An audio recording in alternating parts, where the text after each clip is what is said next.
Que hace como unos 20 días o más que no estaba yo aquí, desde aquí arriba, hablando con ustedes.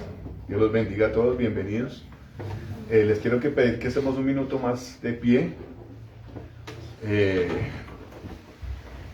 La presencia de Dios se siente muy linda, pero si hay algo que viene a nosotros después de un tiempo de reposo es como también la pereza, ¿no? Como que se duerme lo espiritual y le cuesta a uno volver a entrar a la presencia de Dios.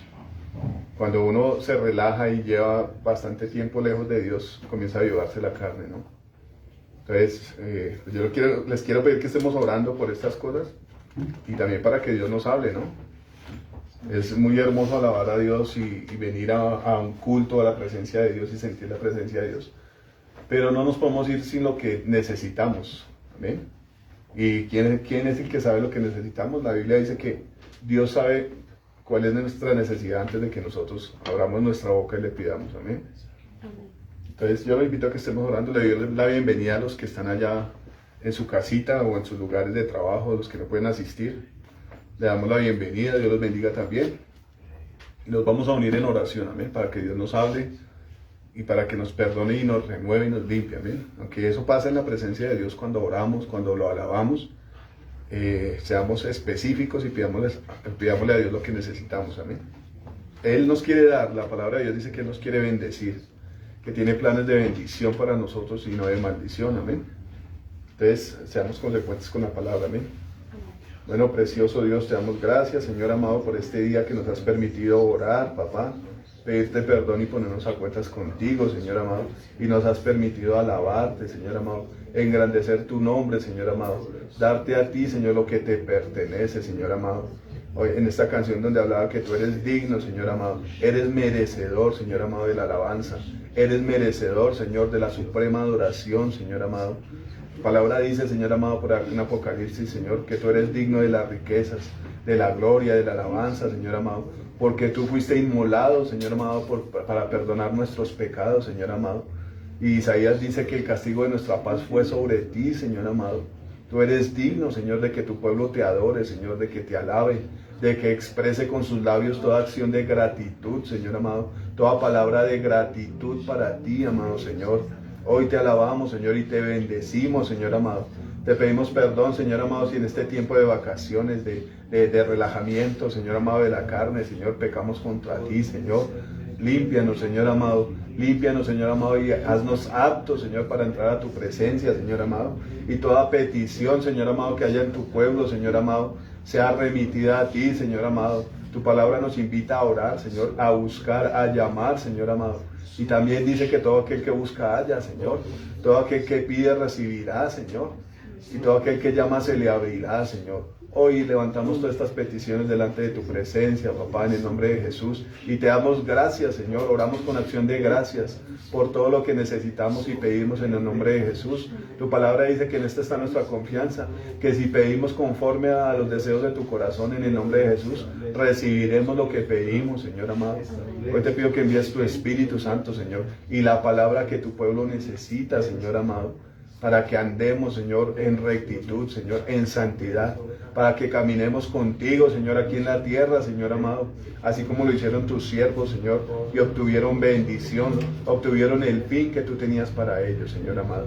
En el nombre de Jesucristo, Señor, oramos y ponemos este tiempo de la palabra, Señor amado, en tu presencia, Señor. Toma la dirección, Señor bendito, que no sea cosa de hombre, Señor, sino la palabra tuya, dirigiendo nuestros pasos, Señor amado, por un camino de justicia, Señor. Atamos todo espíritu, Señor amado, de sueño, de pereza, Señor amado. Atamos todo espíritu de sabotaje, Señor, que quiera destruir, Señor amado, que quiera interponerse, que quiera sabotear, Señor amado, lo que tú quieres hacer en nosotros, Señor. Y los echamos al abismo, Señor. Y te pedimos, Señor amado, toma, Señor amado, nuestras vidas y haz de nosotros lo que tú quieres hacer, Señor. En el nombre de Jesús, Señor, te bendecimos, Señor, y te glorificamos, Padre. Amén y amén. Bueno, ahora sí nos podemos sentar. Dios los bendiga. Los voy a invitar a que busquemos el libro de Jeremías.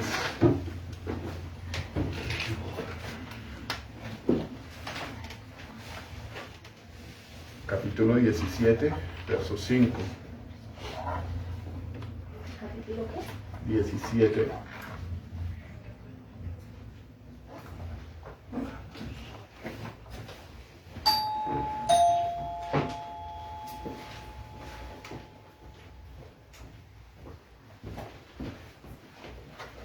Bueno, les quiero contar como unas anécdotas. Yo sé que tal vez muchos no salieron a vacacionar ni nada. Nosotros sí, pues es una bendición que Dios nos da, nos permite, ¿no? Han habido tiempos donde no se tuvo acceso a muchas cosas, pero así como esas cosas pasan en la vida de uno y tenemos que aceptarlas y saberlas llevar y manejar confiando en Dios, también en los tiempos de que Dios permite que tengamos bendiciones y comodidades y bueno, todas estas cosas, también tenemos que disfrutarlas agradeciéndole a Dios, ¿no? Les cuento que estuvimos en Santa Marta, pasando pues un tiempo allá en familia, con la familia de Yuri, descansando, muy rico, muy chévere, muy bonito. En medio de todas estas cosas, Dios hace que uno piense en Él, ¿no? En medio de todas las cosas que Dios usa en nuestra vida cotidiana, hace que nosotros reflexionemos en muchas cosas. Una de las cuales que me ha hecho reír un poquito es, por ejemplo, en un primo de Yuri, que él ha querido salir en los viajes que hemos hecho, pero no, tal vez no ha podido, pues por diferentes cosas, pero una de ellas es subirse uno a un avión. Entonces resulta que el hombre es súper nervioso para los aviones y no viaja porque le da miedo con los aviones. Yo sé que aquí hay varias personas que les pasa lo mismo. De hecho, yo soy uno de los que me da miedo subirme a un avión. Y pues lo he hecho varias veces, gracias a Dios que me ha permitido hacerlo. Pero es un ejercicio cada vez que eso pasa. Hay nervios, hay susto. Siempre que tenemos que abordar el avión, yo tengo que ir al baño porque me pongo nervioso y eso hace que yo tenga que ir al baño. Entonces, ahorita ya cuando veníamos de allá, teníamos que abordar el avión y Yuri estaba ahí de últimas, entonces le preguntaron que dónde estaba su esposo. Pues ella ya sabía dónde estaba su esposo estaba en el baño. Entonces, analizando estas cosas de los nervios y todas estas cosas, yo decía, bueno, pero uno debería confiar en Dios en una situación así, ¿no? Y bueno, en todas las situaciones, aun cuando uno tiene las capacidades de solucionar problemas, la inteligencia para afrontar situaciones y resolver como incertidumbres, debería más bien fundamentarse en Dios, su confianza debería estar fundamentada en Dios. Y de eso nos habla la palabra en muchas partes, ¿no? Que uno no sea sabio en su propia opinión, sino más bien tema a Dios. Entonces, pensando en este temor y en estos nervios que le da a uno subirse en un avión, me da risa del familiar de Yuri. Siga, don Ramirito, vea aquí hay una silla. Ahí pensaba en él, porque mirando el carácter del hombre, es un hombre bravo, se le enfrenta a las personas, es una persona que es como elocuente para hablar, tiene conocimiento de varias cosas. A mí me gusta mucho conversar con el hombre porque él, a veces conversa uno de cosas que uno no sabe, pero él sí tiene algo de conocimiento, y entonces es chévere. Pero me produce risa ver que un hombre que se enfrenta a veces a golpes con otro en la calle y todas esas cosas, le dé miedo subirse a un avión. O sea, es algo como contradictorio, ¿no? Es como si uno viera ahorita esas películas de cómics que salen los superhéroes.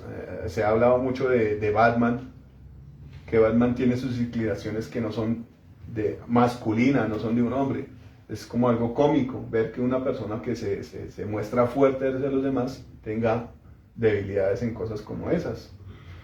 Entonces, bueno, siempre pasa el ejercicio, pero viene el momento de afrontar las cosas, hablando de lo del vuelo y del avión y todas esas cosas, ¿no? Yo miraba a mi alrededor y no, pues la gente tranquila, todos contentos porque habían paseado, porque habían hecho, o cuando uno se va de aquí para allá, pues todos emocionados de que van a llegar a un lugar a disfrutar, a pasarla rico, ¿no? Hay mucha gente que está tranquila y no le importa, piensa que es como subirse a un carro o a un taxi o a cualquier otra cosa y no piensa en los nervios. Hay otra que sí es nerviosa, así como yo, y hay muchos que son nerviosos. Yo pensaba, bueno, Muchos confían en los vuelos porque los han hecho muchas veces. Muchos confían en un avión porque tienen mucha tecnología. Muchos confían en un piloto porque lleva muchas horas de vuelo y ya tiene mucha experiencia. Muchos confían en que no les va a pasar nada en medio de las turbulencias porque ya han tenido experiencias así. Digamos que uno no es tan experto en estas cosas, pero analizando esto de la confianza, yo meditaba en eso y diría, ¿no debería estar más bien la confianza puesta en Dios? Yo decía, bueno, antes de subirnos al avión, obviamente llegan las azafatas y llegan los pilotos con sus trajes y obviamente solo en esas cosas se ve que son profesionales, que es gente que sabe lo que está haciendo. Solo en su porte, en su forma de hablar y en su elegancia, se ve que es gente profesional. Pero a una gente así le pueden suceder cosas, ¿no? Han habido fallas. Yo me ponía a pensar, y no sé si es que en ese momento vienen todas las voces de miedo, en el momento del avión. Por ejemplo, en el vuelo ese del equipo de chapecoense, lo que pasó aquí en las montañas de Colombia. Como un avión que se sabe que tiene que tener todo estándar, todo perfecto, andaba sin gasolina, porque eso fue como la investigación que se hizo de ese avión, que se estrelló allá porque no le suministraron el combustible que él necesitaba para llegar al destino, ¿no? Cosas así, bueno, podrán ser muy profesionales, uno podrá hacer alguna actividad miles de veces y tal vez de todas esas veces que las haga, les salga igual, les salga perfecta, pero no estamos exentos de que pase alguna cosa, ¿no? Han pasado cosas en los vuelos, y con esto no les quiero meter miedo para que no se suban a un avión, sino más bien afirmar la confianza. Pero no tanto la confianza en los hombres, que esto es lo que nos quiere hablar Dios en la palabra hoy, sino la confianza en Dios. Pues ¿cuál es la actitud de una persona que cree en Dios y va a enfrentar un temor? Confiar en Dios, ¿no? Amén. Cualquiera que sea la situación. Esto pasó y pasa en todas las historias bíblicas. El pueblo de Dios siempre tuvo que enfrentar escenarios adversos o enfrentar temores, esperando en la provisión de Dios. Y pues, ¿cuál es la actitud de una persona que cree en Dios en medio de un momento de temor o de necesidad? Pues orar y confiar en Dios. Entonces, pues obviamente yo oré, no sé quién me escucharía, no sé quién. Eso pasó una vez que fuimos a San Andrés también, que el vuelo, había mal tiempo en San Andrés y el avión tuvo que sobrevolar 40 minutos sobre la isla. ¿Sí fueron 40 minutos? Entonces, claro, uno ya se tensiona porque lo que uno quiere es bajarse de ese avión ya de una. No tanto por querer ir a meterse al mar, sino porque ya salga de la situación. Entonces el avión sobrevoló 40 minutos y hubo turbulencia y todas estas cosas. Mi reacción fue nervios, pero también fue orar y fue efectivo. Después de que oramos, como a los 5 minutos ya pudimos aterrizar. Entonces no es que sea uno, sino la confianza que uno pone en Dios. Y no es que sea el piloto, o no es que sea el mal tiempo, no es que sea el avión, sino es la confianza en que Dios tiene el control de la situación. Entonces, después de que hubo la turbulencia y 40 minutos así sobrevolando la isla para poder aterrizar, la reacción de mi espíritu fue: Señor, ayúdanos a aterrizar. Y eso lo he visto muchas veces en Ramirito. No, oremos, hagamos esto. Y efectivamente Dios trae la solución. Entonces en el vuelo fue eso. Bueno, Señor, no es que uno desprecie al Señor que va manejando el avión, porque es una persona profesional experimentada, sino más bien, Padre, dale tú las capacidades para que Él haga lo que tiene que hacer, para que las cosas del avión funcionen correctamente y para que lleguemos a nuestro destino. Y también en medio de esos temores vienen voces que comienzan a decir: bueno, ¿y qué tal que pase algo? Pero viene el Señor y dice algo que le pasó al apóstol Pablo. El apóstol Pablo, cuando lo mordió la serpiente, los lectores de la Biblia podrán entender un poco, dice que apareció una serpiente y lo mordió. Y los habitantes de la isla decían: bueno, este hombre es malo porque ya se salvó del mar, pero vino y lo mordió aquí la serpiente. Y ellos estaban esperando a que él cayera muerto. Pero Pablo dijo, no, yo tengo que ir a Roma, el Señor me dijo que tenía que ir a Roma. Lo mordió la serpiente, pero él sabía que esa cosa no iba a efectuar algún daño sobre él porque él tenía un destino trazado por Dios. Y yo pensaba eso, bueno, Dios nos tiene planes a nosotros, Dios nos tiene cosas grandes. Entonces, yo me voy a subir a ese avión y que venga lo que venga, porque la confianza tiene que estar puesta en lo que Dios ha dicho. Amén. Y más, cuántas cosas nos ha hablado Dios en medio de las administraciones, en medio de la palabra. Esa es la fe y la confianza que tenemos que tener en Él. ¿Cuántos han estado aquí cuando Dios ha utilizado al pastor Mauricio para ministrar las cosas que Él ha dicho? ¿Cuántas de esas cosas no las hemos alcanzado porque hace falta confiar más en Dios? Pero mi mamita que está comenzando a asistir a leer la palabra, Dios le habló hace 15 días más o menos, y le dijo que tenía planes con ella, y le dijo una cantidad de cosas que tenía que hacer con ella. Dios tiene planes de bendición para todos nosotros. Y sea cual sea las circunstancias o lo que estemos pasando, tenemos que confiar en lo que Él ha dicho. Esa es la fe que nos ayuda a caminar hasta donde Dios tiene lo que tiene para nosotros, las bendiciones y los planes que tiene para nosotros. Amén. Entonces lo que Dios trae para nosotros hoy es eso, como reafirmar la confianza en Dios. Y de hecho yo creo que ese va a ser el título para que me ayuden a acordarme, porque a mí se me olvida a veces. Reafirmar nuestra confianza en Dios. Amén. Entonces vamos a la palabra que dice aquí en el versículo 5 del capítulo 17 de Jeremías. Dice, así ha dicho Jehová, maldito el varón que confía en el hombre y pone carne por su brazo y su corazón se aparta de Jehová. Será como la retama en el desierto y no verá cuando viene el bien, sino que morará en los sequedales en el desierto, en tierra despoblada y deshabitada. Bendito el varón que confía en Jehová, cuya confianza es Jehová, porque será como el árbol plantado junto a las aguas, que junto a la corriente echará sus raíces y no verá cuando viene el calor, sino que su hoja estará verde y en el año de sequía no se fatigará ni dejará de dar fruto. Amén. Bueno, Señor amado, te pedimos que nos hables, Señor amado, a través de tu palabra, Dios de los cielos, en el nombre de Jesús.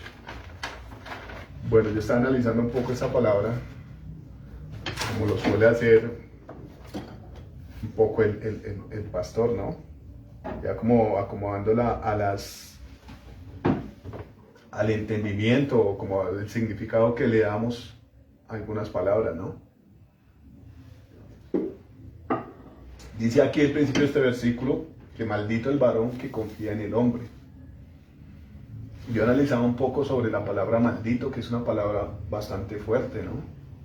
Pero a veces suele uno usar una cantidad de palabras en el mundo, en lo secular, y ni siquiera tienen como el entendimiento de lo que está diciendo, ¿no? Yo estaba buscando algunos de los significados de maldito, y dice aquí, condenado por la justicia divina, o sea, reprobado por Dios. Dice, hombre perverso de malas costumbres, otro significado. Y dice también, como en otro significado que se le da, condenado por la sociedad, apartado por la sociedad. Es algo más o menos físicamente lo que pasa con los presos, ¿no? Con la gente que comete delitos. ¿Qué hacen? La condena a la justicia y lo apartan de la sociedad. Lo encierran tantos años, tantos meses. Bueno, las condenas vienen por número de meses, ¿no? Una persona que comete un delito, que tiene costumbres que no se acomodan a la justicia, que es establecida por los hombres en una ciudad o en un país, quebranta esa justicia y es condenado y es apartado de la sociedad. Entonces dice aquí la Biblia que Dios reprueba a los que no confían en Él. Hay un versículo bíblico donde Dios habla que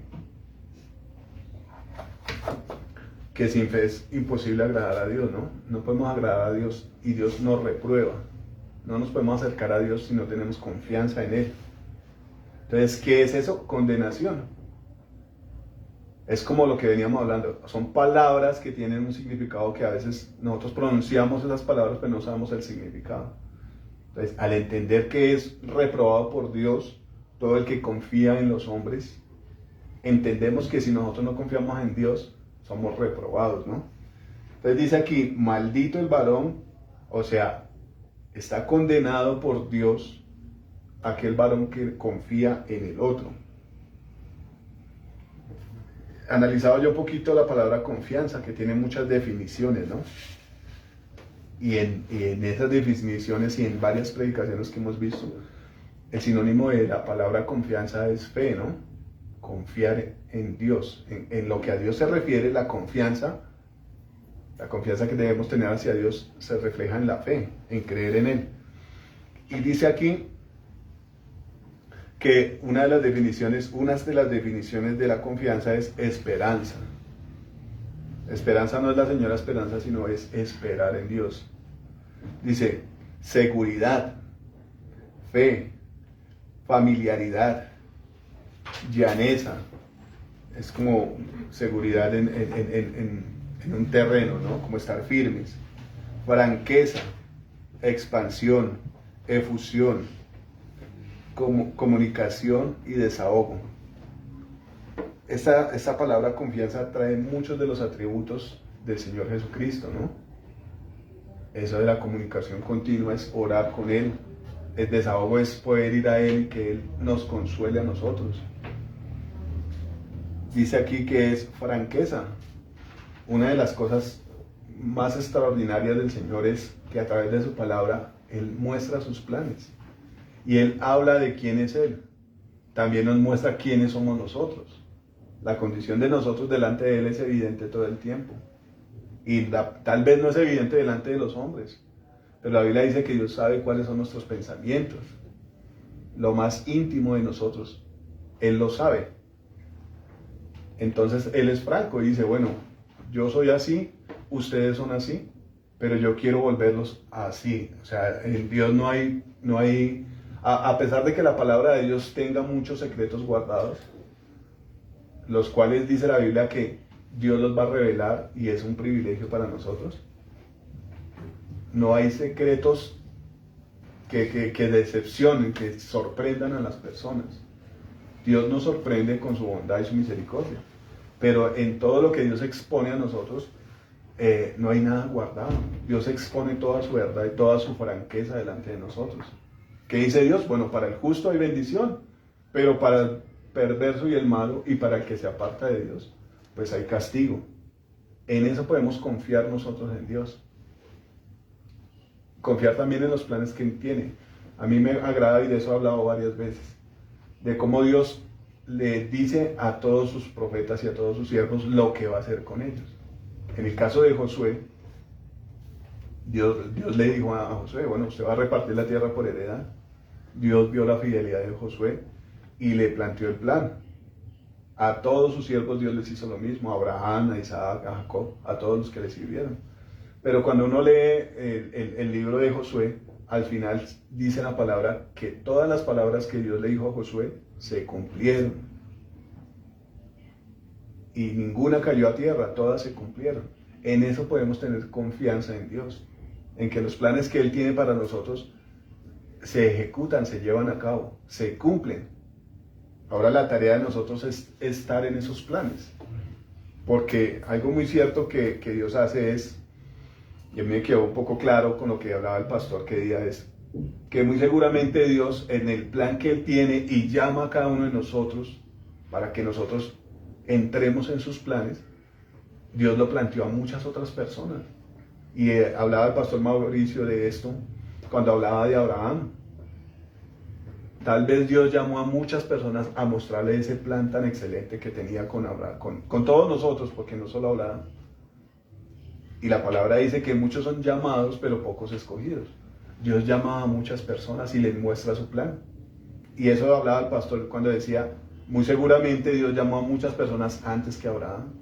Pero ¿quién fue el que alcanzó las promesas? El que le dijo que sí a Dios, el que confió en Él. Y tanta fue la confianza de Abraham en Dios que Dios le pidió a su hijo y Él fue y lo ofreció. Dice en Hebreos que Abraham confiaba en que Dios podía resucitarlo de los muertos, que es totalmente aplicado al Señor Jesucristo, ¿no? Entonces es eso, Dios llama a muchos, pero solamente los que confían en Él entran en sus planes. Muchos son los llamados y pocos los... Así dice la palabra, amén. Dice, esperanza firme, una definición de la confianza. Esperanza firme que tiene una persona en que algo suceda o funcione de una forma determinada o que en otra persona actúe como ella desea. Es esperar, ¿no? Dice aquí otra definición. Dice, bueno, hay un ejemplo, dice, tengo confianza en sus capacidades. Eso analizaba yo ayer un poco en un partido donde estábamos con Matías. Bueno, estaba jugando él, ¿no? A nosotros ya nos toca desde la tribuna. Estaban en un partido y resulta que el equipo de él es una escuela buena, no por decir que estamos nosotros ahí ni nada de esas cosas, sino que así hay una escuela que ha ido surgiendo. Y han estado en varias competencias y bueno, han quedado segundos, terceros, en algunas han logrado los títulos. Pero a ojos de los demás ha sido una buena escuela porque ha ido escalando y ha ido surgiendo, han ido tomando buena técnica, bueno eso. Entonces ayer estaban en una competencia, en un partido, y resulta que el equipo súper bueno salió en el primer tiempo, como en los 15 minutos, metieron 3 goles. Y ya se iba acabando el primer tiempo, cuando el equipo rival cobró un tiro de esquina o algo así. Entonces el arquero del equipo de Matías salió y el defensa se devolvió. El hecho fue que el balón saltó en medio de ellos y picó. Los dos muchachos fueron por el balón, pero ninguno hizo nada. Este confió en el otro y el otro en este, pero ninguno hizo nada. Entonces vino el otro muchacho del otro equipo y les mandó su gol. Y en ese momento el equipo tuvo un bajonazo, tanto que el partido quedó 3-2. Ellos hicieron los goles entre los 15 primeros minutos, pero todo el resto del partido les tocó defenderse. Defenderse, porque la confianza de ellos se bajoneó por ese gol, por un error de los dos, porque fue error de los dos jugadores. El equipo comenzó a echar para atrás y perdió la confianza en el juego tan excelente que tuvieron en los primeros 15 minutos. Algo así nos sucede a nosotros. Bueno, ellos se confiaron en que metieron 3 goles y como que se relajaron y cometieron errores. Entonces, el tener exceso de confianza en las capacidades de uno lo hace errar y lo hace a uno como relajarse. Dice aquí un antónimo de confianza, incertidumbre, sensación de no saber o no poder predecir lo que pasará. Yo les quiero hacer una pregunta que le van a responder ustedes ahí en su interior. ¿Cuántas veces hemos tenido nosotros incertidumbre? ¿Cuántas veces hemos estado nerviosos? Últimamente nos ha pasado cuando se enferman los hijos de uno. Es una cosa incómoda, es una cosa que de verdad, hay cosas que no se le desean al peor enemigo. Y nosotros como cristianos pues hay cosas que no tenemos que desearle a nuestros enemigos, ¿no? Sino orar por ellos. Pero cuando está en riesgo la vida de nuestros hijos, caso como muy aplicable lo que pasó hace poco con mi sobrina Camila, que está uno con la incertidumbre, pero siempre está el orar ahí, siempre está la solución o siempre está la salida. La niña estuvo en riesgo de un paro cardíaco varias veces, pero estaba la confianza, estaban los siervos de Dios orando. Algo que me sorprendió a mí fue que la gran mayoría de todo mi amado Jesús estuvo orando, desde Canadá, desde varios lados. Dios puso a la gente a orar y Dios sacó a la niña y ahorita está bien, se está recuperando. Pero hay momentos de incertidumbre y es seguro que muchas veces lo tenemos que pasar. Dios dice que Él prueba la mente y el corazón de nosotros. Y en esos momentos de prueba es donde está fundamentada la confianza. Y a través de la Biblia vemos en los reyes más que todo momentos de confrontación, momentos de debilidad, momentos donde venían reyes más poderosos que los reyes de Judá más que todo y confrontaban y tenía la gente que buscar a Dios. ¿Cuál era la solución? Humillarse y poner toda su confianza absolutamente en Dios. Hay escenarios de nuestras vidas que nos exigen hacer eso. poner toda nuestra confianza en Dios. Y ahí uno se da cuenta de verdad quién es uno y quién es Dios. Uno es una persona, uno es un ser que necesita totalmente de la gracia y de la voluntad de Dios, de la buena voluntad de Dios en su vida. Desafortunadamente nosotros los seres humanos a veces pensamos eso cuando ya estamos contra la pared, ¿no? Cuando estamos contra el muro. Comenzamos a clamar y a pedir.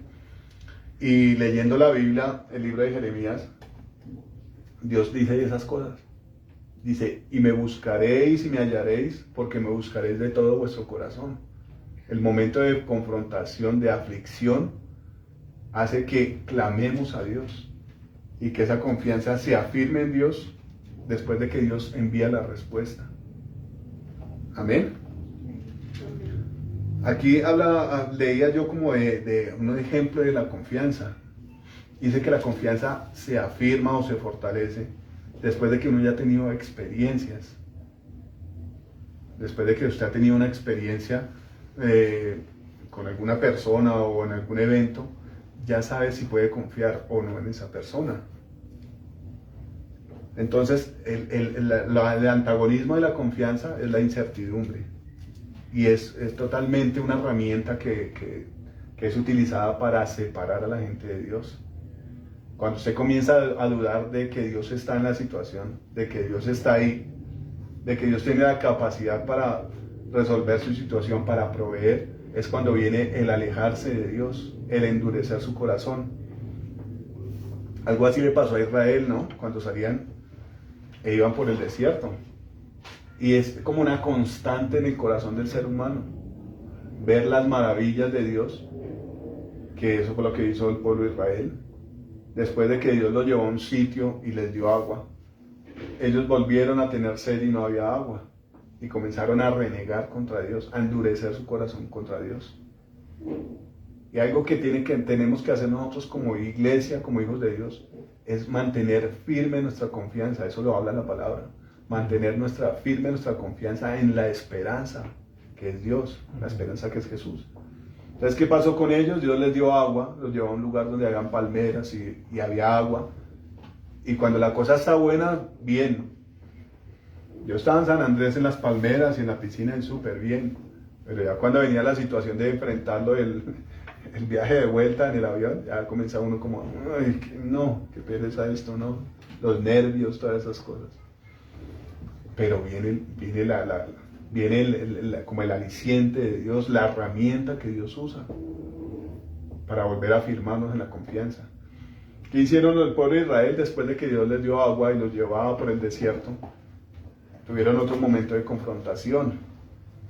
Y a uno como ser humano, y es algo que Dios prueba, es eso, la confianza. Bueno, si Dios pudo hacer esto por nosotros, si Dios nos sacó por el Mar Rojo, Dios mató a nuestros enemigos, nos dio maná, nos dio agua de la peña.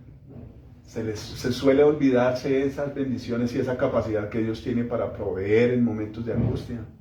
¿Y qué hicieron ellos? Endurecer su corazón y renegar contra Dios. Y la palabra que expresaron ellos fue esa: ¿está Dios entre nosotros o no? Eso fue lo que ellos le dijeron a Moisés. Comenzaron a endurecer su corazón y a cuestionar si Dios estaba entre ellos.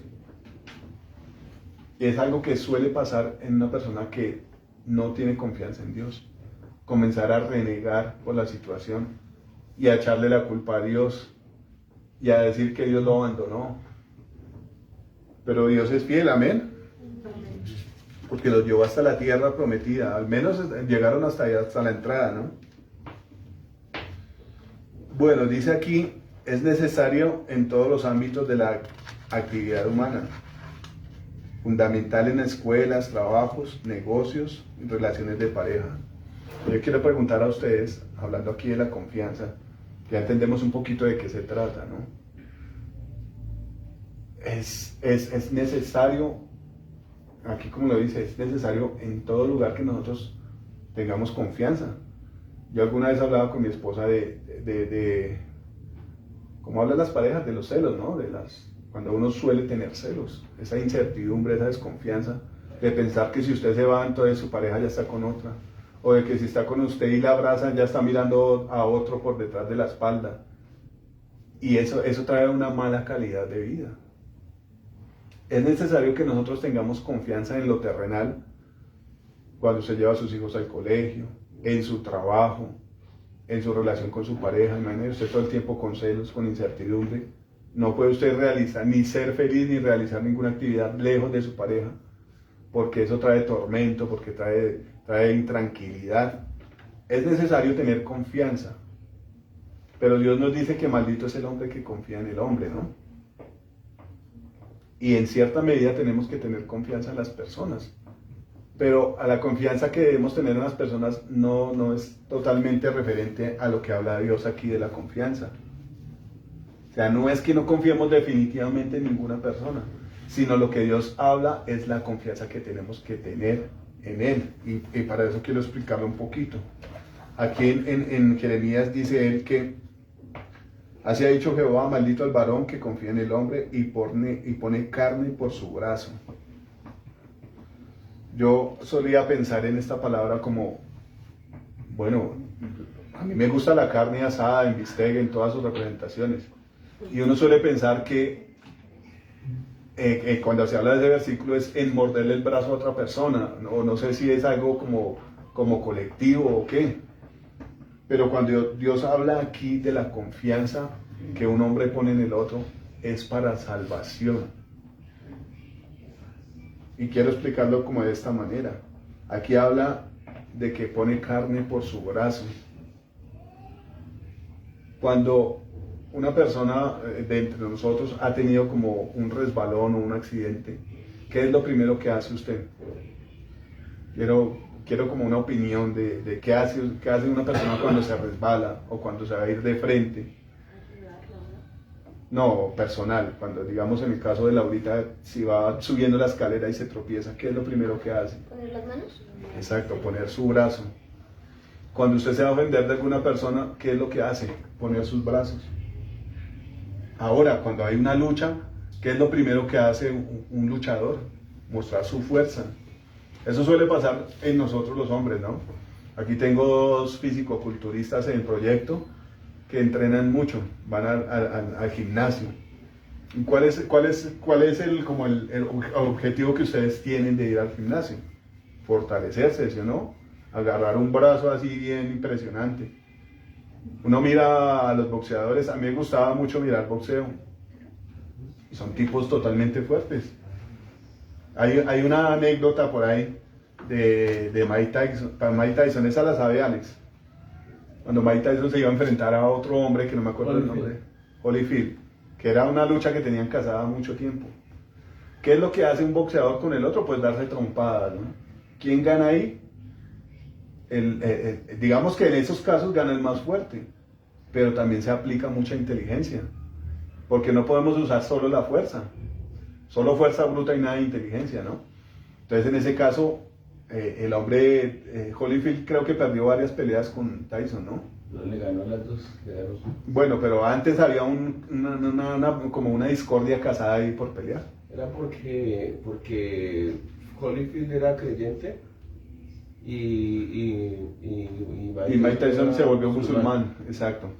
Entonces estaba como la riña ahí puesta, ¿no? ¿Qué hizo Mike Tyson? Se fue con toda su fuerza bruta. Y el otro hombre utilizó como su fe y lo derrotó. Pero el pensamiento que tenía Tyson era usar su fuerza y usar la confianza que tenía en sí mismo, la cual le falló porque después de que él salió de la cárcel no ganó nada. Perdió perdió su objetivo de vida, ¿no? Hace poco salió una noticia del hombre en un avión dándole una golpiza a un fan. Y me pareció algo muy chistoso porque el fan le dijo, ay Tyson, una foto acá, y se sacaron una foto. Pero el fan lo siguió molestando y el hombre se le saltó el taco y lo cogió a golpes. Hay un golpe de Tyson.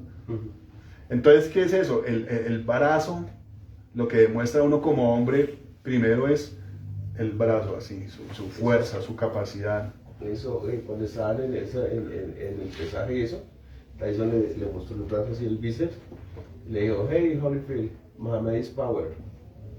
Y el otro no le dijo nada. Cuando ya Holyfield ganó la pelea, ya perdió Tyson, Holyfield le mostró el brazo y le dijo, hey Tyson, Jesus is power. Exacto, lo que demuestra uno como hombre en orgullo propio es la fuerza, ¿no? El poder, las capacidades para uno salvarse. Y ojalá si estamos entre hombres, comenzamos como a desafiarnos a ver quién tiene más fuerza. Y esa es como la dinámica entre hermanos, ¿no? Yo soy más fuerte que usted, yo domino, y yo alzo más peso. Yo alguna vez estuve en un gimnasio y fue una de las cosas que me aburrió a mí. Ver a los muchachos como se miran en el espejo y se admiraban, y ver ese egocentrismo y esa vida como tan vana, una vida como tan vacía. Con esto no lo estoy desanimando a ustedes que hacen ejercicio, ¿no? Es bueno tener una buena capacidad física. Lo malo es poner toda nuestra confianza en eso, que es de lo que estamos hablando. Amén. Amén. Entonces, mirando estas cosas, es el brazo que nos protege, que nos salva a nosotros, el brazo que trabaja. Digamos que no todo se aplica a la fuerza bruta, sino también la intelectualidad. No definimos solamente como lo que hace un brazo o una mano, sino lo que está hablando la palabra de Dios es la confianza que ponemos en esas cosas. En el caso de nosotros los hombres, y pasa también en la naturaleza, ¿no? Viene un león y domina a los demás leones por su fuerza y los saca espantados. Esa es la confianza que tiene el león en él, que es bueno para la pelea. En el caso de los hombres que se saben dar golpes y pelear, pues un tipo que sea golpeador va a donde sea y no le tiene miedo a nadie porque confía en su fuerza, en su destreza para los golpes. ¿Sí? Mirándolo ya más, como más generalmente, ¿en qué confían las naciones cuando tienen capacidades militares? En sus armas. ¿En qué estamos ahorita el mundo? Rusia está confiando en sus bombas nucleares.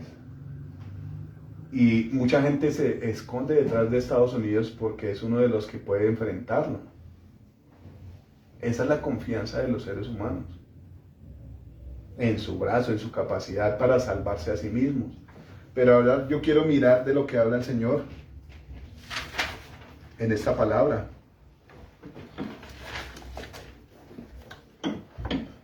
Aunque quiero que miremos un poquito lo de la confianza, ¿no? En Salmo 118, 9.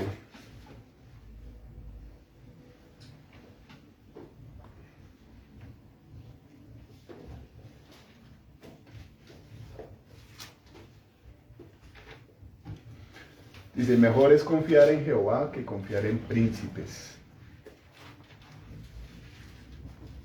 Salmo 146, 10.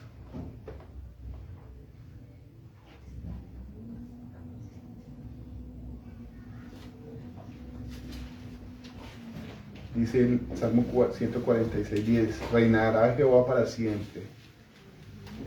No es 46, perdón. Salmo 46.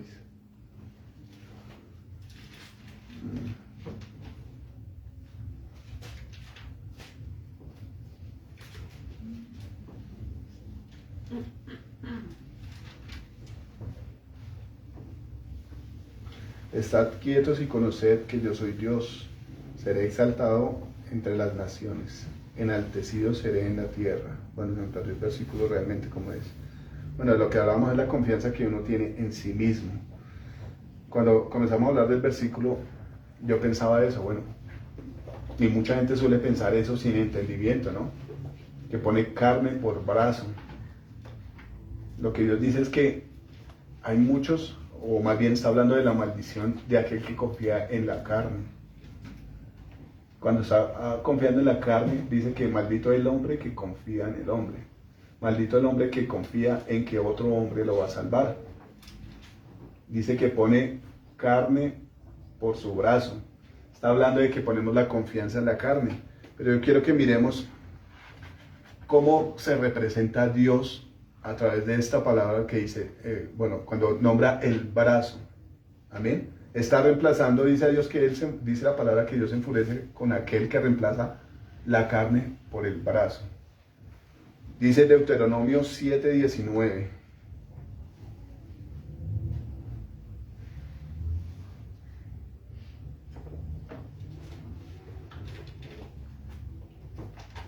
Leámoslo el del 18, sí, el del 18. Dice, no tengas temor de ellas. Acuérdate bien de lo que hizo Jehová tu Dios con Faraón y con todo Egipto, de las grandes pruebas que vieron tus ojos y de las señales y milagros y de la mano poderosa y el brazo extendido con que Jehová tu Dios te sacó. Así hará Jehová tu Dios con todos los pueblos de cuya presencia tú temieres. Este versículo aquí está mostrando quién es el que salva al pueblo de Dios. De hecho, Dios se encarga de salvar, la gente se encarga de olvidar, pero Dios se encarga de recordar quién fue el que libró. ¿Y para qué hace Dios estas cosas? Para acordarnos a nosotros en este momento, en este tiempo, que Él tiene la capacidad, cuando hizo, y tiene la capacidad para volver a hacer en nuestras vidas lo que necesitamos.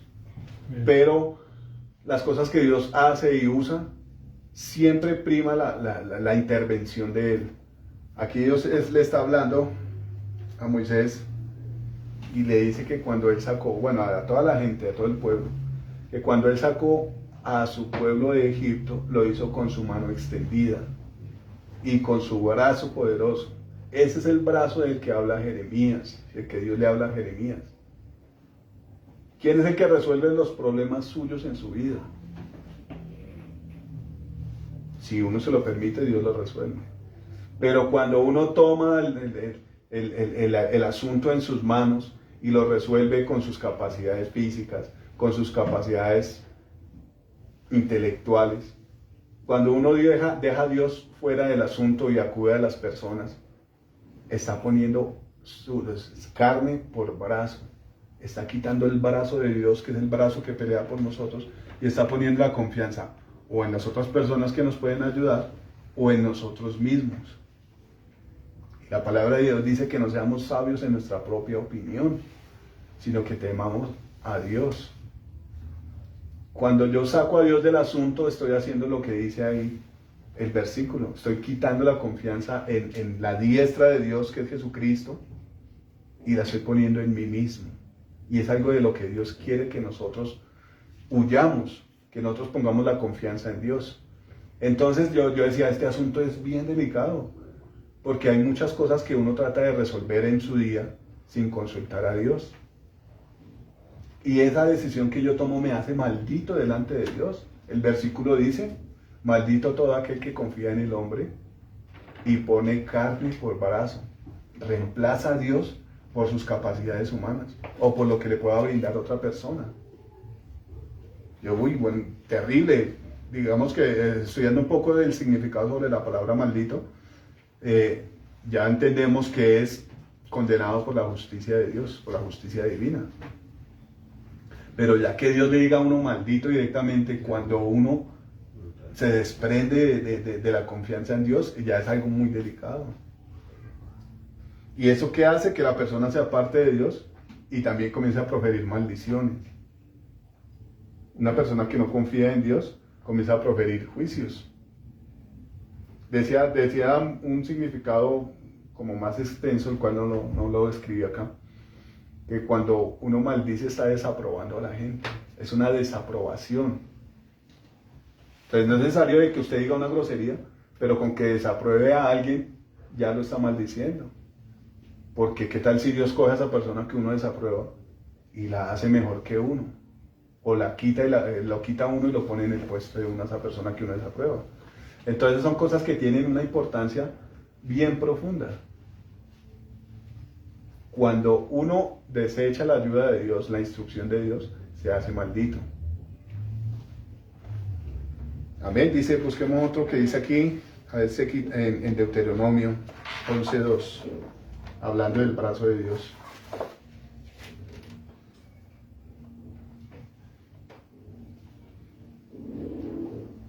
Desde el 1 dice, y en aquel tiempo Jehová me dijo, lábrate 2 tablas de piedra como las primeras, y sube a mí al monte, y hazte un arca de madera, y escribe en aquellas tablas las palabras que están en las primeras. No, ese no era el versículo tampoco. Es que estoy en el 10, perdón. No iba a decir. Dice, Amarás pues a Jehová tu Dios y guardarás sus ordenanzas y sus estatutos, sus decretos y sus mandamientos todos los días. Este versículo habla de que la confianza tiene que estar en Él, ¿no? Y comprended hoy por qué no hablo con vuestros hijos que no han sabido ni visto el castigo de Jehová, vuestro Dios, su grandeza, su mano poderosa y su brazo extendido. Cuando hablamos del brazo de que habla Jeremías, no estamos hablando de un brazo que nos protege, estamos hablando del Señor Jesucristo, de la diestra de Dios que es la que pelea por nosotros. Amén. Amén. Dice Éxodo 6:6.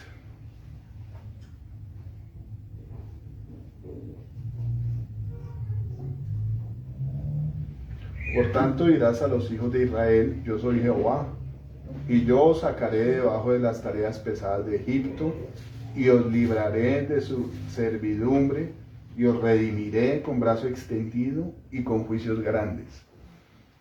Yo estaba analizando un poco estos versículos y yo decía, bueno, a veces uno lee la Biblia como literalmente y no sabe leerla. Faltan los puntos, las comas, las tildes. Y analizando lo de las tildes, aquí habla a futuro. Dios siempre habla de lo que va a hacer, ¿no? Bueno, habla de lo que hizo, pero también habla de lo que va a hacer. Aquí le estaba diciendo a Moisés, bueno, el plan es este, yo voy a hacer. Cuando dice aquí, os sacaré, yo los voy a sacar. ¿Dónde estaban ellos cuando Dios habló con Moisés estas cosas? En Egipto estaban todavía, pero yo les estaba diciendo, los sacaré. ¿Qué dice más aquí? Debajo de las tareas pesadas de Egipto, y os libraré con brazo extendido y con juicios grandes, y os tomaré. Lo mismo que el Señor habla en nuestra época. La palabra de Dios dice que Él es el mismo ayer, hoy y siempre. Y el plan es el mismo. El plan es la salvación. ¿Qué nos está diciendo Dios a nosotros? Que nos va a salvar y nos va a llevar. Ya no está hablando aquí de la tierra que fluye leche y miel, aunque tiene su sentido espiritual, tiene su relación espiritual, sino que dice que nos va a llevar a las calles de oro, al mar de cristal, a las moradas eternas. Eso es lo que Dios nos está hablando en este tiempo, ¿no? Después de la venida de Jesucristo ya comienza Dios a mostrar las cosas más claras, pero también las habla a futuro. Es un plan que tiene con nosotros y Él dice lo que va a hacer con nosotros. Lo que hablábamos ahorita de que hay secretos en la palabra de Dios, pero no son secretos que decepcionan. Son secretos que revela el Espíritu Santo. Más bien son secretos que confirman lo que Dios dice. Amén. Pero está hablando de ese plan que tiene con nosotros. Pero el mensaje que Dios trae hoy para nosotros es que tenemos que reafirmar nuestra confianza. Y algo que me quedó claro a mí de hace poco es que, bueno, Dios tiene su plan. Y Dios, por ejemplo, le pintó el plan a Abraham y lo puso a caminar por el desierto. Pero a veces uno cree que la fe y la confianza es como el positivismo de que todo va a salir bien. Y en una predicación el pastor Antonio hace rato decía que la confianza de nosotros no es una confianza ciega. La fe no es una fe ciega, sino es una fe fundamentada en lo que Dios ya hizo. Si usted coge una Biblia, se puede poner a leer el poder que Dios tuvo y usó en la creación, cómo creó los cielos, la tierra, el mar. Cuando yo estaba allá en medio de esa lancha, también todo asustadito porque eso se mueve harto, y nos llevaron a un sitio donde nos llevaron a hacer careteo. Y bueno, uno en lo pandito es un pescado, pero vaya allá a lo profundo. Nosotros con una compañera, con una amiga de Yuri, súper nerviosos porque nunca nos habían tirado al mar. Yo no sé nadar muy bien, obviamente con chaleco y todo, pero nos llevaron a un sitio donde era más o menos como 3 metros de profundidad, pero ya el mar ya se movía harto. Yo, no, ¿y ahora qué? Esa plática se perdió. Pues qué nervios para bajarse uno, eran como 40 minutos de careteo. Y nos dio risa porque nos dejaban como 15 minutos, bueno, pero ¿cuáles fueron los 40 minutos que nos ofrecieron?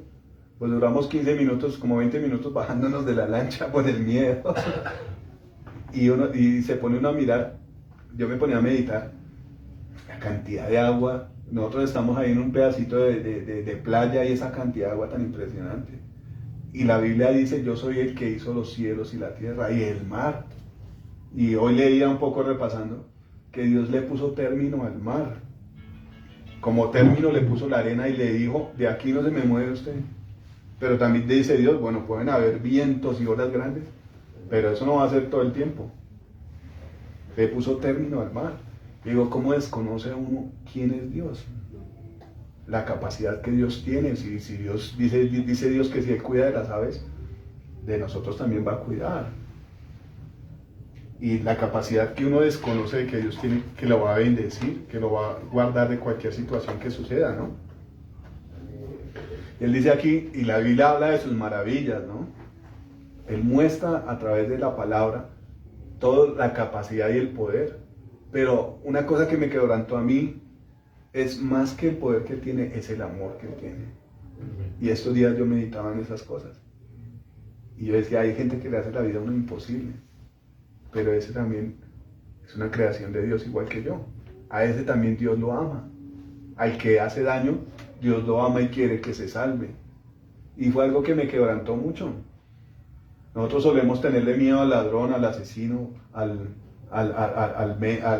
pordiosero que está en la calle, al indigente. Pero esa persona es propiedad de Dios, igual que yo. Y a ese también lo ama Dios.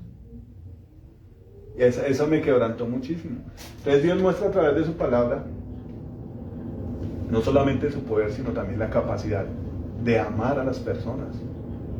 Dice la Biblia que aun cuando nosotros estábamos muertos en delitos y pecados, ¿cómo viene uno a Dios? ¿Cómo vinimos nosotros después de Semana Santa a Dios? Muy dignos, muy bonitos, como Dios quiere que nosotros andemos. Sin embargo, Dios nos recibe si nos arrepentimos de todas nuestras maldades, ¿no? Hace poco hablaba el pastor Mauricio de, él hacía la pregunta, ¿será que Dios no ama a los rusos? Dios no quiere que nadie se pierda, y eso lo dice la palabra. Que todos procedan al arrepentimiento, así es el amor de Dios. Y así es también el poder para amar.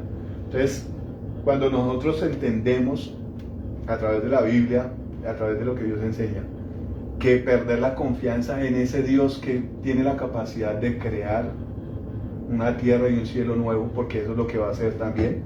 En Apocalipsis habla de esas cosas, que los cielos, el cielo nuevo, el cielo y la tierra no encontraron lugar, no se halló lugar para ellos, y Dios hizo un cielo nuevo y una tierra nueva. A veces perdemos la confianza en entender que tiene la capacidad de transformar nuestras vidas. ¿Cuáles son sus falencias? Yo no sé. Yo conozco algunas de las mías, porque hay cosas que todavía Dios no ha permitido que uno vea. Pero a pesar de esas luchas todos los días con nuestras falencias, Dios nos muestra que Él es capaz de convertirnos a imagen y semejanza de Él.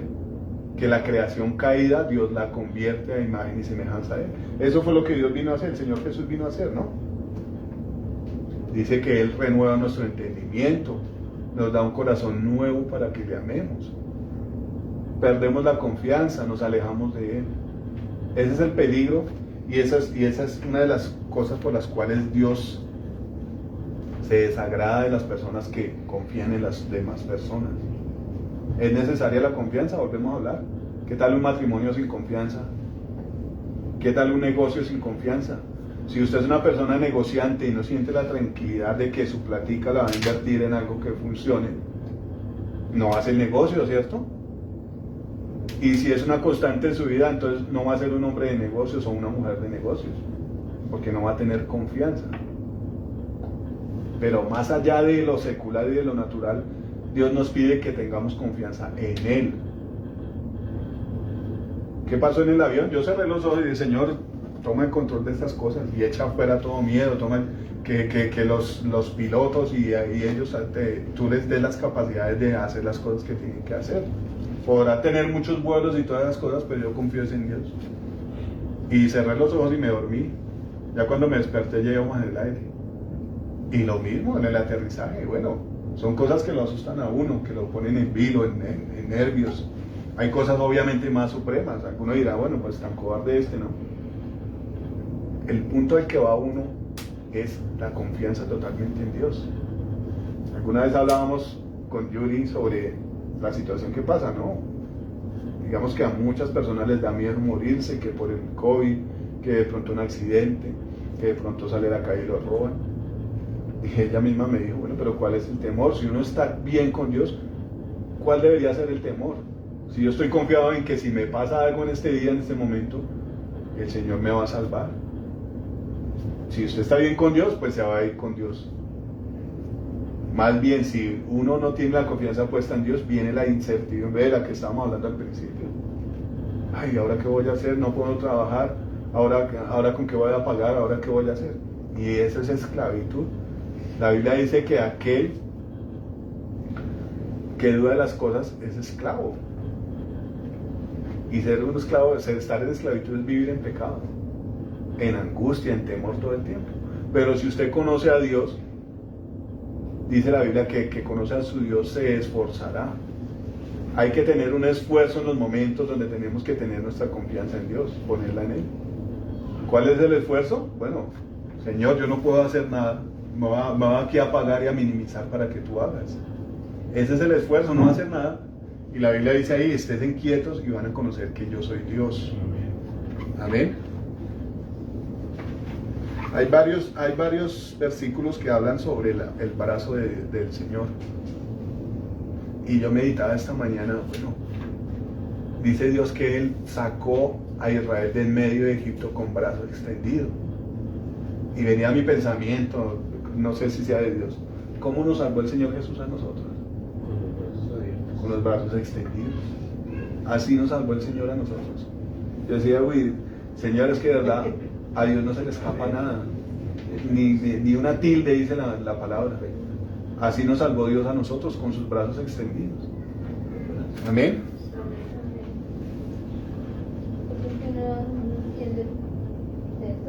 Salmo 77:15.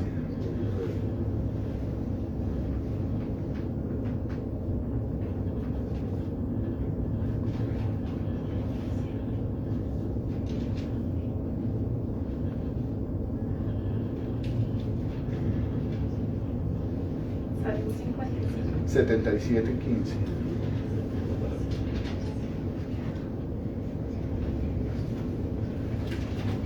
Dice, con tu brazo redimiste a tu pueblo, a los hijos de Jacob y de José.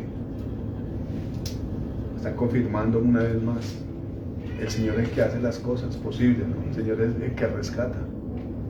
Entonces cuando nosotros ponemos la confianza en nosotros mismos, estamos anulando al Señor. No hay nada más grosero que lo corran a uno para un lado y le den la espalda. Si uno como hombre se siente que uno no es digno de muchas cosas, imagine el Señor que tiene todo el derecho. El Salmo 89:13, busquémoslo un minutito. Salmo 89:13.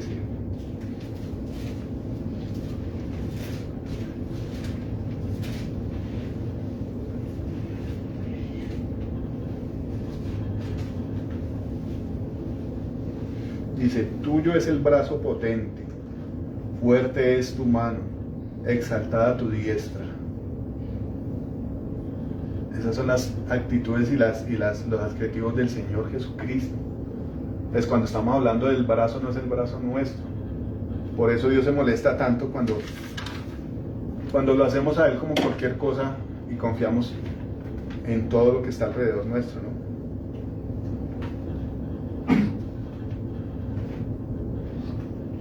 Vamos a mirar el último y pasamos a otra cosa.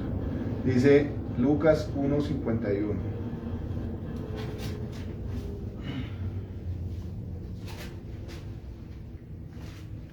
Dice, hizo proezas con su brazo, esparció a los soberbios en el pensamiento de sus corazones.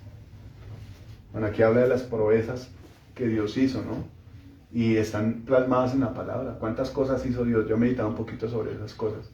Porque a veces uno suele hablar, esa palabra que dice ahí, las hazañas, las proezas, las maravillas. Ahorita que cantábamos de un Dios maravilloso.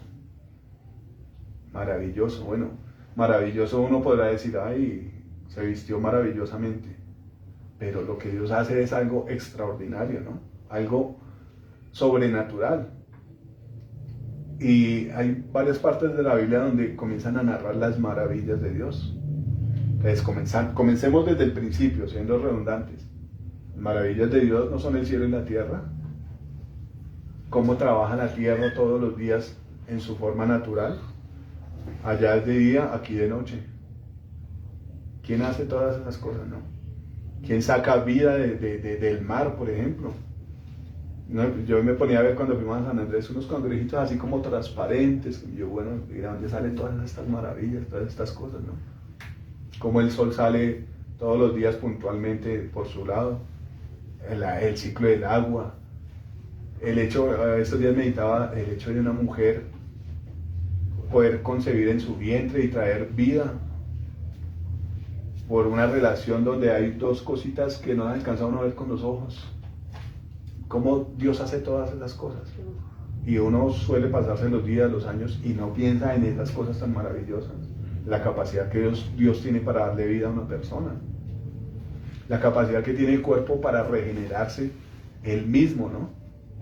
Las células que se mueren, hay partes del cuerpo que tienen la capacidad del mismo cuerpo regenerarla, ¿no? Cuando uno se abre una herida y va todos los glóbulos, las plaquetas y se acomodan de tal manera a reemplazar estas cosas. ¿Quién hace todas estas maravillas? Dios. ¿Cómo funciona un ojo, un riñón, un pulmón? Todas estas maravillas las hace Dios. Entonces, cuando uno piensa realmente, cuando uno medita en las cosas de Dios, bueno, hay una promesa muy linda que dice la Biblia, que Dios conserva en completa paz a aquel cuyo pensamiento persevera en Dios. Entonces, cuando usted anda pensando todo lo que Dios hizo, va a tener paz. No va a venir esa zozobra ni esas cosas.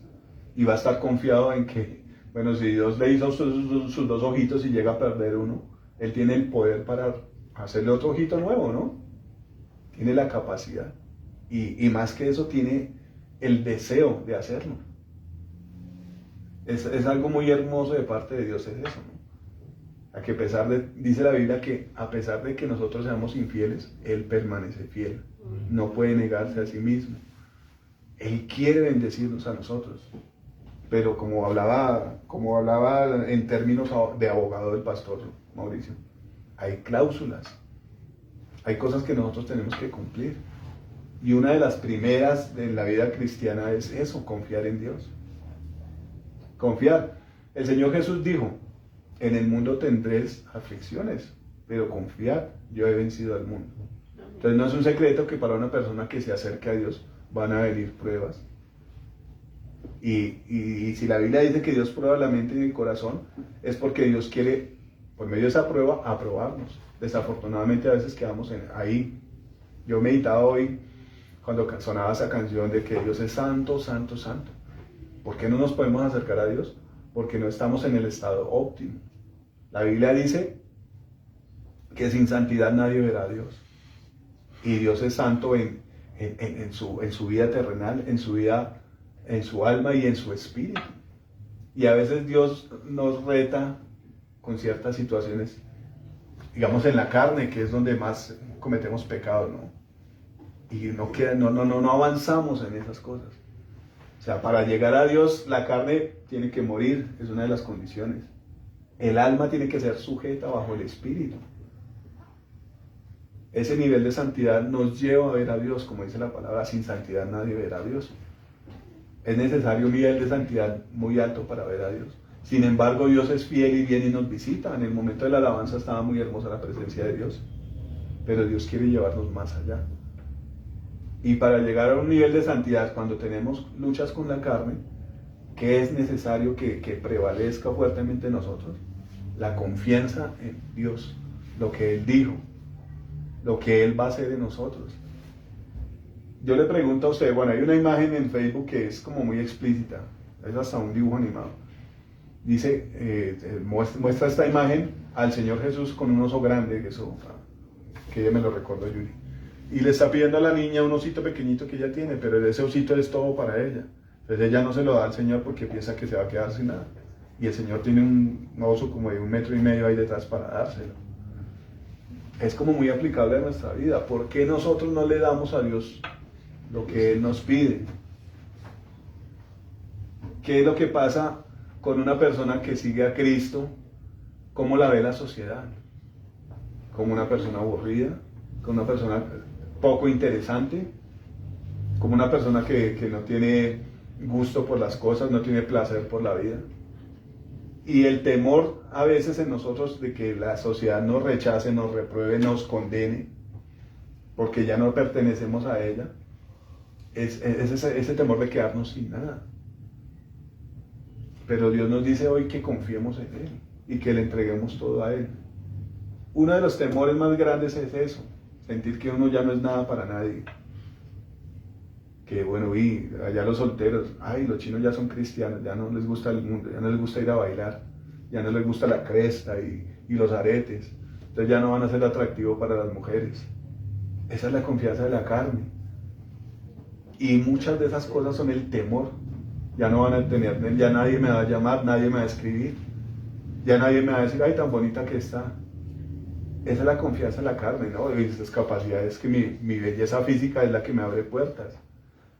Ahorita, ayer veía un meme que salió ahí en Facebook y me hacía meditar.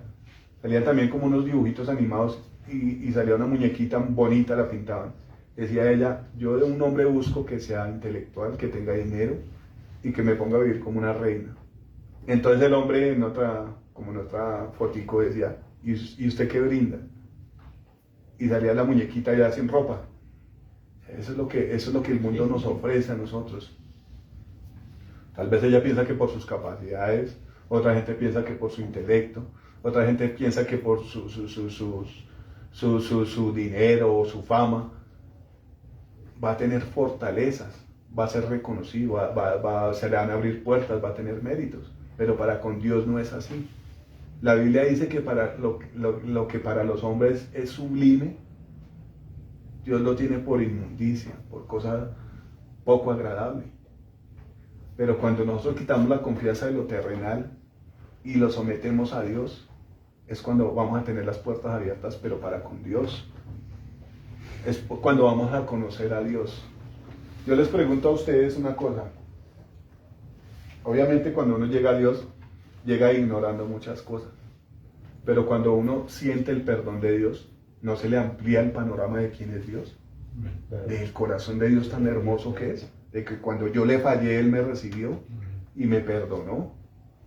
Ahora yo le digo, cuando uno no tiene nada, digámoslo terrenalmente hablando, cuando uno es un simplón y no tiene ninguna virtud, y Dios lo hace especial y le da gracia, ¿no hay alegría en el corazón de ver quién es Dios? Ahora, si le hemos dado poco a Dios, ¿cómo será si le damos más? Nuestra vida completa. Yo pensaba aquel día en oración y decía, Dios quiere que nosotros llevemos fruto. De hecho, la Biblia habla de que delante de Dios nadie se presentará con las manos vacías. Lo mínimo que uno tiene que traer aquí es un corazón arrepentido y también alabanza, ¿no? Fruto de labios que confiesan su nombre. Un salmo dice que entrar por sus puertas con acción de gracias, con alabanza. Si uno viene aquí o se conecta o se habla con un pastor o le pide oración a alguien, es porque quiere algo de Dios, ¿no? Porque quiere acercarse a Dios. Y si usted va a llegar donde Dios con una actitud toda arrogante y a venir a reclamarle a Dios, pues no va a tener nada de Dios, va a seguir con su frustración. Pero si usted se acerca a Dios de la manera correcta, lo va a encontrar. Y eso lo habla la palabra en varias partes. Dice, si usted viene a mí y me busca de corazón, me va a hallar, me va a encontrar. Entonces, cuando usted obtiene esos refrescos, esos refrigerios de parte de Dios, ¿no se alegra su corazón de ver la bondad de Dios? Pero la vida a veces de un cristiano es un continuo tropiezo en cuanto a quitar la confianza de Dios y ponerla nuevamente cuando ya estoy mal, a olvidarse del favor de Dios. Eso es muy del ser humano, olvidarse de lo que Dios ha hecho con uno. Pero hay una virtud muy hermosa en el corazón de Dios, que es que Él no se queda con eso, sino más bien está esperando a que uno vuelva a Él. ¿No dice eso, Juan? Si alguno pecó, abogado tiene para con Dios a Jesucristo el justo. ¿No dice el Señor que Él está a la puerta llamando? Eso es lo que Dios es para nosotros, amén. Entonces, ¿por qué vamos a reemplazar todas las cosas tan lindas que Dios tiene y todo ese amor que Dios tiene? Toda la bendición y los planes que Dios tiene para nosotros, por poner la confianza en lo terrenal, en lo carnal. Y es tan delicado el asunto que la Biblia dice que no podemos confiar ni en nosotros mismos. Dice los proverbios, no confíe en su propia prudencia, más bien témale a Dios y obedézcale en todas las cosas. Estoy parafraseando porque no dice así exactamente, ¿no? Ahora, hay muchas otras cosas en las riquezas. Y yo quiero que busquemos el versículo para que podamos entender un poco más. Está en Lucas.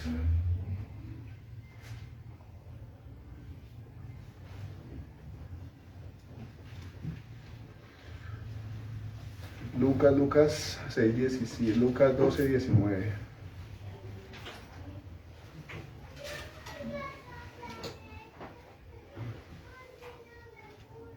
Vamos a leerlo un poquito más atrás, ¿sí? Aquí habla del pasaje de un hombre que era rico, ¿no? Que tenía muchos bienes. Vamos a leerlo para que... Dice la Biblia que el amor a las riquezas es el principio de todos los males, ¿no? Y habla de que también es idolatría, ¿no? El amor a las riquezas es idolatría. Pero analizándolo un poco más ya como filosóficamente, ¿qué busca uno como habitante de la tierra? ¿Qué ha buscado el hombre a través de todas las generaciones? Tener poder, ¿no? La Biblia habla de Nimrod, que era el primer poderoso sobre la tierra, y habla de que el hombre edificó ciudades, fundó ciudades, y tenía poder sobre los otros, ¿no? Obviamente yo me imagino que a Nimrod no lo sentaban por allá afuera en el patio ni nada, no. Su buen comedor, su buena comida, sus buenas atenciones, porque era un hombre poderoso. ¿Qué buscamos nosotros en la tierra? Poder, adquirir poder. Tener una casa, un carro, una empresa, una estabilidad. Ahora los más codiciosos buscan tener poder sobre las otras personas. Podemos ver ahorita a los presidentes, podemos ver los dictadores, se apoderan de un país, de las riquezas de un país, de los suministros, de todo se apoderan. Eso es lo que ha buscado el hombre siempre, ¿no? Dice, más él le dijo, hombre, ¿quién me ha puesto sobre vosotros como juez? No, más adelante. 19. En el 16 dice, también le refirió una parábola diciendo, la heredad de un hombre rico le había producido mucho. Y él pensaba dentro de sí, diciendo, ¿qué haré? Porque no tengo dónde guardar mis frutos. Y dijo, esto haré, derribaré mis graneros y los edificaré mayores, y allí guardaré todos mis frutos y mis bienes. Y diré a mi alma, alma, muchos bienes tienes, guardados para muchos años. Repósate, come y bebe, regocíjate. Pero Dios le dijo, necio, esta noche vienen a pedirte tu alma, y lo que has provisto, ¿de quién será? Así es el que hace para sí tesoro y no es rico para con Dios. Esa es la confianza, ¿no? No vivir para Dios, la confianza en la riqueza, sino vivir para uno mismo, para sí mismo. Dice Marcos 10:24.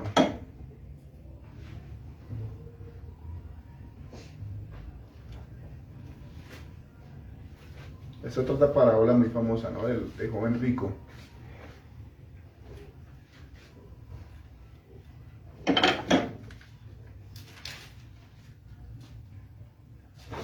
Y es Marcos 10:17, dice.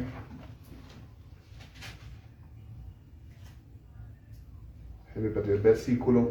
Bueno, es esta misma parábola, pero en otro pasaje habla de que aquí dice que vino un hombre delante de él. Dice que vino un joven rico, pero en el otro pasaje dice que era un principal, era un hombre conocedor de la palabra de Dios. Dice, al salir él para seguir su camino, hablando de Jesús, dice, vino uno corriendo, hincando la rodilla delante de él, le preguntó, maestro bueno, ¿qué haré para heredar la vida eterna? Jesús le dijo, ¿por qué me llamas bueno? Ninguno hay bueno sino solo uno, Dios. Los mandamientos sabes, no adulteres, no mates, no hurtes, no digas falso testimonio, no defraudes, honra a tu padre y a tu madre. Él entonces respondiendo dijo, Maestro, todo esto lo he guardado desde mi juventud. Yo les quiero preguntar a muchos de los que hay acá, y de pronto los que están allá también, si estos mandamientos de los que habla aquí la palabra, los hemos podido cumplir. No adulteres, no mates, no hurtes, no digas falso testimonio, no defraudes, honra a tu padre y a tu madre. Pues yo pienso lo contrario, que muchos de los que han llevado una vida cristiana durante muchos años han podido cumplir gran número de estos mandamientos. Pero bueno, el Señor que revela acá, hablando de que era un hombre principal, era un hombre que conocía la palabra de Dios, digamos que conocía el Antiguo Testamento. ¿Y qué era lo que hacían los fariseos en ese tiempo? Guardar las apariencias. Estos mandatos de los que habla el Señor aquí se pueden cumplir a ojos de los demás. Cualquier persona dirá, uy, esa muchacha cómo honra a su mamá, la lleva a almorzar, la lleva a comer. Alguno dirá, no, pero es que este no tiene cara de asesino. Y si lo investigan, tal vez no ha asesinado a nadie. Son cosas que tal vez podemos cumplir en un comportamiento social, donde la gente nos ve. Pero viene más allá otra cosa. Él dijo, sí, yo los cumplí. Dice, él entonces respondiendo dijo, Maestro, todo esto lo he guardado desde mi juventud. El joven principal había guardado estas cosas desde su juventud. Seguramente no había nadie al pie que le pudiera decir, ah, no, usted mató a uno allá en la esquina. Tal vez el hombre cumplió esas cosas. Pero viene una cosa importante, dice. Entonces Jesús mirándole le amó. La capacidad de Dios, del Señor de amar aún a ese que se iba a perder. Por lo que la palabra me dice más adelante que él se entristeció y se fue. No siguió a Jesús. Dice, entonces Jesús mirándole le amó y le dijo, una cosa te falta. Anda, vende todo lo que tienes y dalo a los pobres y tendrás tesoro en el cielo. Y ven, sígueme tomando tu cruz. Pero él, afligido por esta palabra, se fue triste porque tenía muchas posesiones.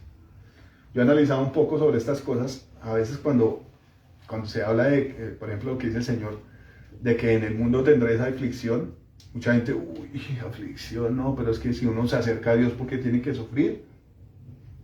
Si yo soy hija del rey, ¿por qué tengo que sufrir? ¿Por qué tengo que ayunar? Si yo soy hija del rey, ¿por qué tengo que sufrir la afrenta de los demás? Dios prueba los corazones y dice, bueno, si usted es hija del rey, ¿por qué no soporta estas aflicciones? Y confía en mí. Entonces, lo tenaz de este asunto es que aquí el hombre principal ni siquiera consideró esto que dijo el Señor acá. Dice, entonces Jesús mirándole le amó y le dijo, una cosa te falta, anda, vende todo lo que tienes y dalo a los pobres y tendrás tesoro en el cielo. Y ven, sígueme tomando tu cruz. Él ni siquiera consideró que le tocaba cargar una cruz. El hombre no dejó al Señor porque le tocaba sufrir aflicciones. No consideró que la vida cristiana podía ser una vida de escasez económica. Bueno, no hablemos de escasez económica, el Señor provee para las necesidades. Pero el hombre ni siquiera consideró eso, de que iba a ser una vida desconectada del mundo, fuera alejada del pecado, alejada del derroche, de todas esas cosas. Sino lo que le dolió en el corazón a él fue dejar las riquezas. Su confianza estaba puesta en las riquezas. Dice más adelante, entonces Jesús mirando alrededor dijo a sus discípulos, cuán difícilmente entrará en el reino de Dios los que tienen riquezas. Los discípulos asegurando estas palabras, bueno, ahí los discípulos dicen que han dejado por el Señor. Y cuando dicen ellos, bueno, vamos a leerlo para que no nos quede como... Dice, entonces Jesús mirando alrededor dijo a sus discípulos, cuán difícilmente entrarán en el reino de Dios los que tienen riquezas. Los discípulos se asombraron de sus palabras, pero Jesús respondiendo, volvió a decirles, hijos, cuán difícil es entrar en el reino de Dios a los que confían en las riquezas. Alguna gente dice, no, pero la plática no tiene la culpa. Sí, realmente la plata no tiene la culpa. El problema es la confianza en la plática. Claro, cuando uno tiene plata, se va a los mejores sitios y lo atienden como un príncipe. Decía un meme en el Facebook también. ¿Usted quiere ver un hombre juicioso? Véalo sin plata. No sale a rumbear, no tiene novias, no sale a hacer desórdenes. Un hombre sin plata está en la casa guardado. Pero a lo que vamos es que cuando hay posesiones y hay estas cosas y la confianza no está puesta en Dios sino en el dinero, eso nos separa de Dios, eso nos aleja de Dios. Digamos que este cuento de la confianza en las riquezas también entran en quitar la confianza en el brazo de Dios que es Jesucristo y ponerla en la carne. La carne confía cuando hay plata, pero cuando usted confía en el brazo de Dios dice, no, Dios proveerá, Dios mandará, Dios suplirá para todas las necesidades. Eso dice la palabra, ¿no? Dios suplirá para todas nuestras necesidades conforme a sus riquezas en gloria. Volvemos a lo mismo, cuando usted se lee la Biblia muchas veces y cuando ha tenido experiencias donde ha tenido escasez y Dios le ha proveído, pues su confianza está puesta en Dios. Eso era como un término de la confianza, tener experiencia. Si usted ha tenido experiencias donde Dios lo ha suplido, usted va a seguir confiando en Dios. Pero cuando dice, yo no más bien no espero, yo voy a resolver aquí el asunto. ¿Qué fue lo que le pasó a Saúl? El hombre no esperó a que viniera el profeta y la embarró. Y aparte de eso dijo, me esforcé porque vi que no venías. Se esforzó en desconfiar de Dios. ¿Y cuál fue el fin de Saúl? Ser cortado del reino, de los planes que Dios tenía. Yo quiero que volvamos aquí a Jeremías.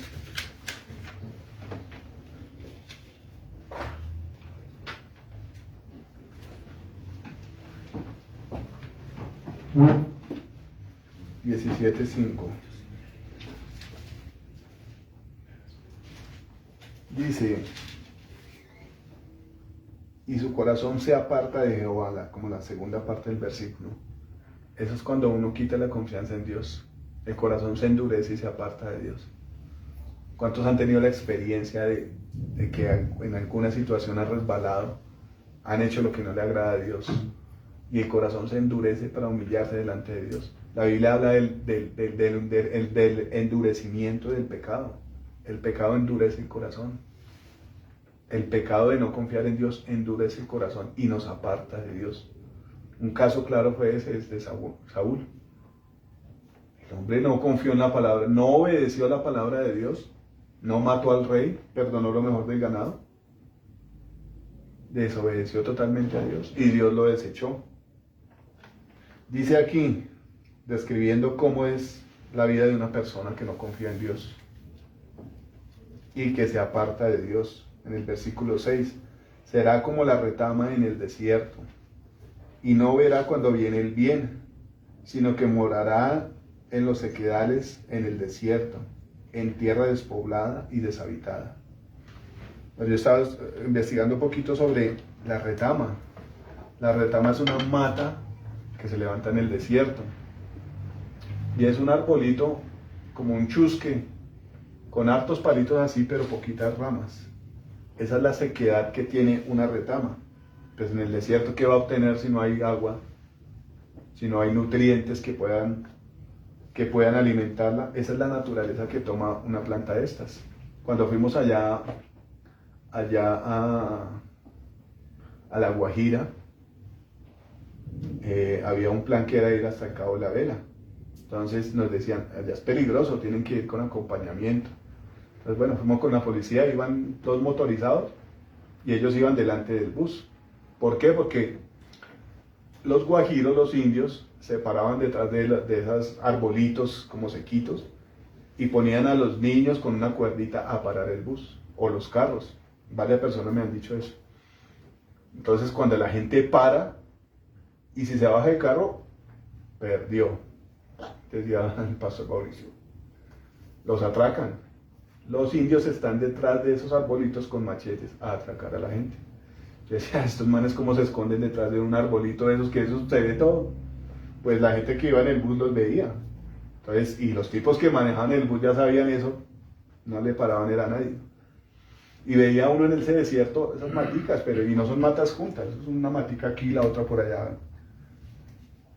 Se veía esa necesidad de esa sequedad. Ahorita que fuimos a Santa Marta decían allá los lugareños que llevaba desde octubre llevaba sin llover.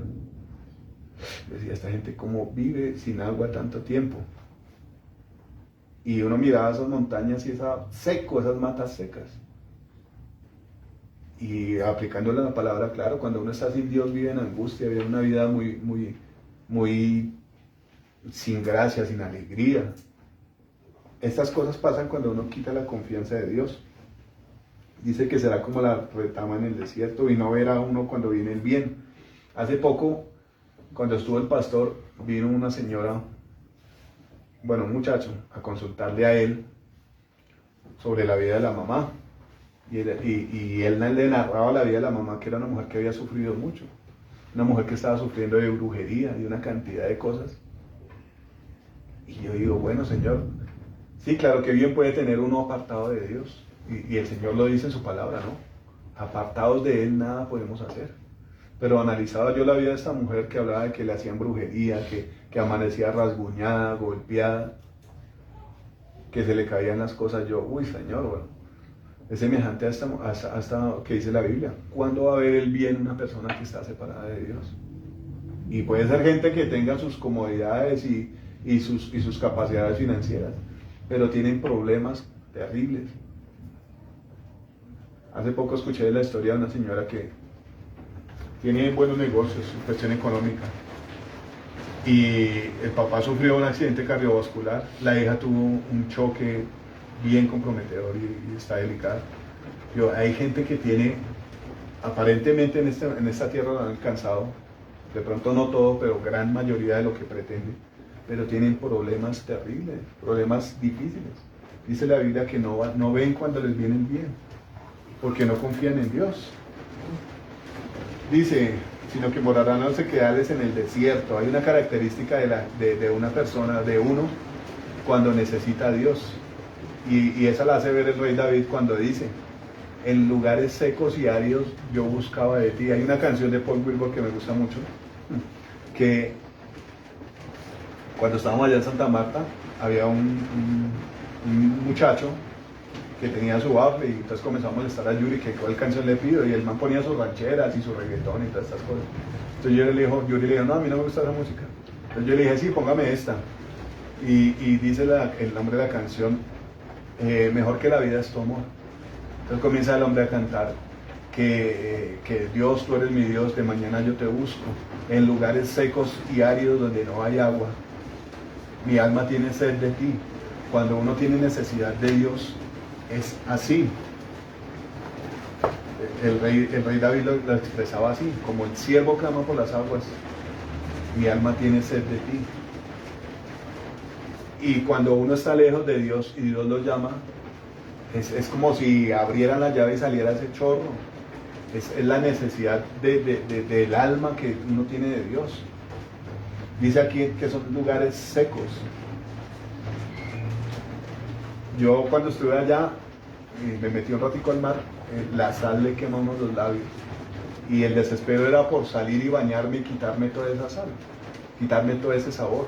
O sea, era un deseo por el agua dulce que no se calmó de una vez. Me tocó estar harto y varias veces ir a tomar agua dulce para que se quitara el sabor.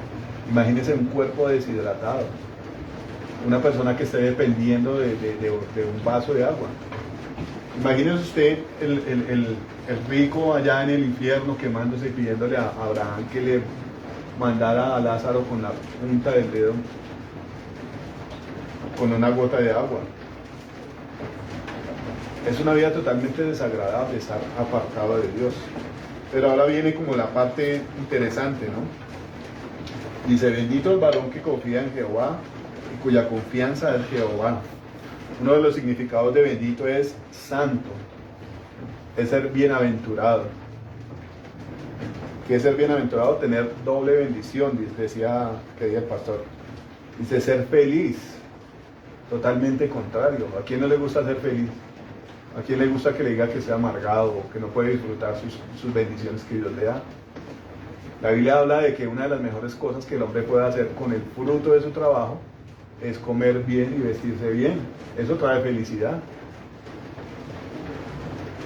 Dice, dichoso, que eso incluye traer dicha, respetable, virtuoso, noble, santo, venerable y apreciado. analizando todos estos adjetivos, todos estos sinónimos de bendito, vemos plasmada la imagen del Señor Jesucristo.